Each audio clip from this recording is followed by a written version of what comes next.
My name's Thomas Kelly, Director of Retention, and this is Welcome to Worcester State. Welcome to Worcester State is an online web show where each week we talk about the important topics that are part of a new student's transition to Worcester State. This week, I'm excited to be joined again by Jennifer English, Associate Director of Financial Aid. Jennifer, thank you for joining me. Thank you for having me. So for everyone who happened to not see the last episode, can you tell everyone a little bit about yourself and a little bit about financial aid here at Worcester State? Sure. My name is Jennifer English. I'm the Associate Director of Financial Aid. I've been at Worcester State going on about 20 years now. Our financial aid office has 8 women taking care of the whole entire financial aid for the whole entire campus. So anytime you need to know something about financial aid, you can come and see us. Excellent. So as you know, we do have some pre-planned questions, so we'll get started with those. At this point, should all students have received award letters, and if not, what sort of follow-up should students be doing for those? So we really hope that a majority of our students have their award letters by this point.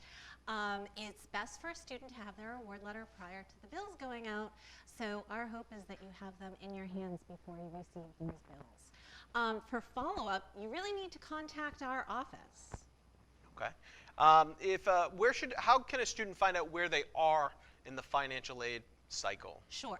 So by contacting our office, either by phone or we do have a financial aid email address, you can find out where you are in the financial aid cycle, whether you're done and you have that award letter, whether you need a new copy of it, or whether we're still in verification and we may need some more documents from you.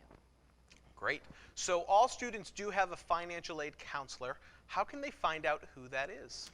Sure. By visiting our website, the worcester.edu/financial aid, we have a Contact Us button.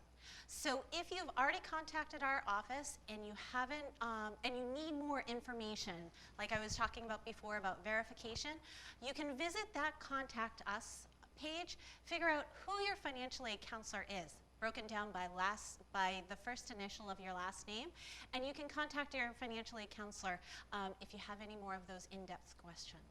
Awesome. So if a student has received their financial aid award letter, is there anything else they need to do for follow-up? Absolutely. So the financial aid award letter actually comes to you in 2 copies. One of those copies you must complete and return back to us. Make sure that you've checked off everything, including your enrollment status, as well as your accepting or declining your awards, as well as where you're going to be living with a signature and a date. You send that back to us. Now, if you have 2 particular programs on your award letter, those are going to require some other follow-up. If you are a first-time borrower accepting student loans at Worcester State, you are going to need to do your entrance and master promissory note. You can view the orange insert that came with your award letter to find out more. And then if you also have work study on your award letter, keep an eye on your email. We'll be sending out more information, typically around August 1st, on how to gain employment on campus if you received work study as part of your financial aid package. Great. So with bills already having gone out, what are some of the options a student could look into through financial aid at Worcester State? Sure.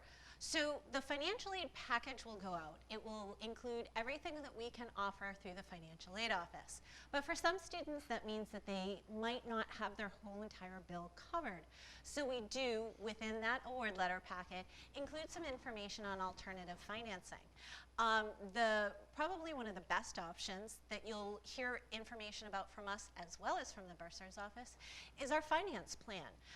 So a remaining portion of your bill, whether for the semester or for the whole entire year, can be split up into a number of payments. If that's not going to work for you, you could also look into alternative borrowing, either a PLUS loan for the parent, taken out by the parent for the student, or a private education loan done through private lenders, taken out by the student for the student's education, but usually requiring a co-signer. Those are kind of our 3 main options for additional financing beyond financial aid. Great. So this question comes up a lot. When financial aid sends out notifications to students, where do they go? So if you are living on campus, your mail should be going up to the dorms. You're going to have to work with the Residence Life Office for getting that mail. If you do not live on campus, then and only then does your mail go to your home address. We do mail out to the home address while you're on break though. So during the end of December and January, as well as during spring break, we'll be mailing anything from our office will go to your home address. Great. And I guess the last question for all of our incoming students, what is one piece of advice that you would want to offer them for the future? Biggest piece of advice is your financial aid application is an annual thing. It has to be done each and every single academic year. So for example, you hopefully already have your FAFSA done for the 1920 academic year, but wouldn't you know it, the FAFSA cycle for 2021 already starts in October. I always say the best thing to do is put on your calendar right around Halloween to fill out your FAFSA for the following academic year. It's kind of a scary form, so it's kind of the perfect time of year for you to fill out that FAFSA. Plus, there's candy. Like that always that helps too, right? All right, awesome. Well, those are all the questions that we had planned for today. But you know from last time that we do have our question wheel. So you have the opportunity to spin the wheel again and get a random question. Right. You got that last time, so I'm gonna let you spin it again. Right, and we landed on bookstore. All right, so if you were to go to the bookstore today, what is one thing that you would purchase? Oh gosh, probably not a book. I hate to say it, but I love fleece. So anytime you guys add a new fleece to the Worcester State outfits, I will usually purchase it. There you go. So. All right, bookstore, got to buy those fleeces. Great. Well, those have been all of our questions for today. Thank you, Jennifer, for joining me. This has been Welcome to Worcester State. Welcome to Worcester State is an online web show. For more of our episodes, make sure you go to youtube.com/Worcester State and click on the playlist. My name's Thomas Kelly, Director of Retention. Thanks for stopping by. Happy Wednesday. Bye, everybody.